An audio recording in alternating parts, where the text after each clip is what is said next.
We all know that Elon Musk bought Twitter for $44 billion, and he might have slightly overpaid for it, but he got a huge plan for it, and that is to become X, his everything app that he's imagined making. Now, I don't think that he's actually going to be able to really do that, and saddling Twitter with lots of problems up front that he needs to try and solve money wise and financially, that it's not a really good starting point either. But for an everything app, the thing you compare it to is the WeChat in China, which is a Chinese everything app that is literally in the name. You can do everything with it. If we look at the Chinese everything app, WeChat, this is everything that it kind of covers. You can see WeChat here in the middle.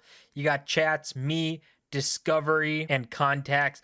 You zoom out even a little bit more, you can see how the chats go. You get into more in detailed chats, video calls, voice calls, cameras, albums, locations. You got contact cards, service accounts, subscription accounts, shortcuts. You go to me, you got your posts, your photos, your text, your public clouds, your clouds that you save things to, just everything kind of wrapped up in one. Your wallet, your discovery. You got, I don't know what discovery really is here. Games, you can game stuff through WeChat, contacts for everybody. So it's literally the everything app in China. You can use WeChat to make payments, to make messages with people, play games. You can do it to do everything, and it's almost impossible to live in China without WeChat. But that's fundamentally different from how something like the US has come up, where if you say Elon Musk is gonna build X, the everything app, with Twitter as the base, I just don't think it's gonna be really possible, or at least it's gonna be extremely difficult. Because unlike China, the foundation for WeChat was there from the beginning with no competition, built up, and it was the thing. Right now, there is no such thing as an everything app in the US, and to build that up would be lots of competition. Just payments alone, you have Visa and MasterCard, traditional payment systems, Apple Pay, a new age payment system. You have buy now, pay later platforms that are building their own things. So, all of these are different payment systems, different companies, different competitions that make it very difficult for someone to just become an everything app. As a company, one that's probably the closest to it would be Apple, with the different lines of products they have. They have your iPhone, which link you to iCloud, which link you to the Apple ecosystem and Apple TV and AirPods and how everything interacts. That ecosystem is like an everything ecosystem because it's all Apple, it's all iOS, it's all centrally controlled by that company, and they make it work, and it's very good at what it does. But it's still, even with everything that they don't have an everything app that they even can put out. China, however, did have a situation where they didn't really have that upfront competition. WeChat started as that was their vision as an everything app. They had that advantage and they achieved it. And I'm sure China loves it. The authoritarian state that they are probably love the idea of an everything app that everyone has to use, that they have access to as the government. But for Elon, making Twitter an everything app and using that as the base, it's maybe you can get partway there and implement maybe some sort of payments. There's like a tipping system on Twitter with Bitcoin and Lightning networks. So there's kind of payments there, and then you talk on there and message. But to become like a WeChat, I don't think that's going to happen. And on top of the problems in becoming an everything app, what Elon has done through the debt financing of Twitter is actually pretty detrimental to the company. We can see this is Twitter's debt stuff that they've got to pay, their payments. And you can see Twitter used to have an interest expense of about $50 million. As a result of the debt financing, Elon is on the hook for $1 billion per year just to service the interest. Last year, Twitter generated only 630 million in cash flow. So obviously that's not a great place to start. It's not exactly a cash flowing company. Twitter is already a cash burning company, and putting this on there at $1 billion just service the interest on a company that was only generating 630 million and still losing money is not good. Obviously, they're gonna have to figure out a way to make $400 billion just to try and get to the billion, which is still not going to cover their already expenses they have going on. It's a mess for Twitter and everything that they're dealing with. And even Elon Musk tweeted out talking about this recently, saying regarding Twitter's reduction in force because he's laying and firing people, unfortunately, there is no choice when the company is losing over $4 million per day.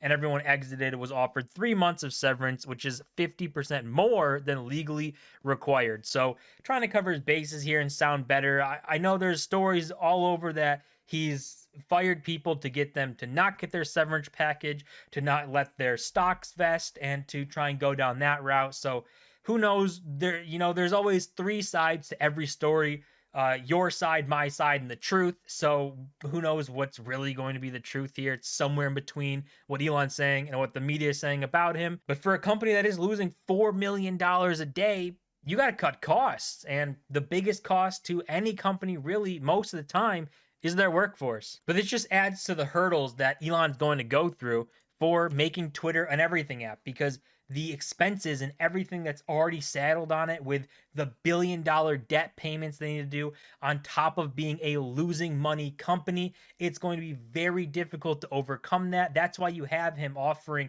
Twitter Blue $8 a month for verification, because that status symbol has a value to it, and there's lots of people that would pay for that, and that's a way to generate a few million, if not a few $100 million of new revenue. And I kind of like this response from Elon, from someone saying, let's remember, Musk charging $8 for premium Twitter experience means Twitter becomes the product again instead of you. And if $8 is too much, you're free to remain as the product. And he puts the spot on kind of emoji here, which is kind of disingenuous. Not exactly true.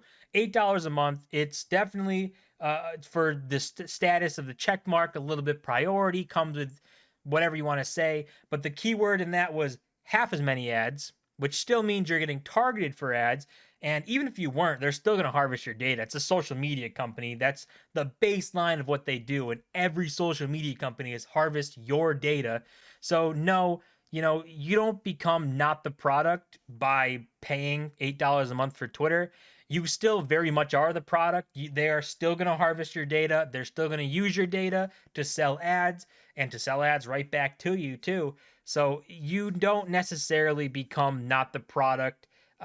People can make that comparison and easily kind of make it sound good, because it does sound good, but it's not exactly, reality. But the dreams of the everything app from Elon, something to look like this, like WeChat in China, I just don't think he's really gonna be able to pull it off. I mean, maybe by some miracle he does, but I think there's too much competition, especially from massive companies like Apple, who have this everything ecosystem already built into their product line.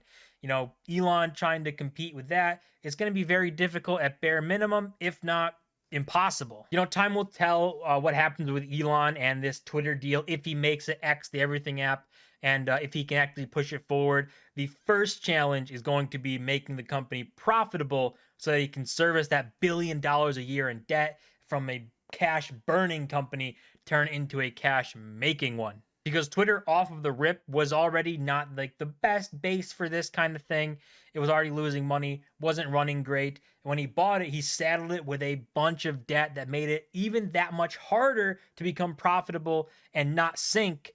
I mean, if anyone's going to be able to do it, maybe it's Elon, but I just don't see him pulling it off. That's going to do it for this video, guys. As always, don't forget to smash the like button and subscribe. We're on the road to 1,000 subscribers. I'll see you guys in my next